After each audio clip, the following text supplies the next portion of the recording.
Here I've got REALME X50 5G, and let me show you how to check total screen time on the following device. So at first you have to open list of all apps, then go to the settings.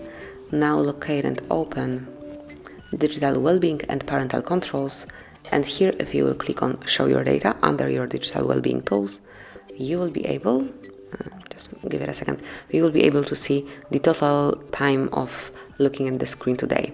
So as you can see, I used my phone for 20 minutes, and if you will tap here one more time, let's give it a sec, you will be able to check the detailed info. So okay, so let me open it again. Okay. Here you will be able to check the statistics for each app. So for example, settings have been in use for 17 minutes, and here you will have the statistics for each day of usage. So that would be all. So you can check total screen time. Thank you for watching. Please subscribe our channel and leave the thumbs up.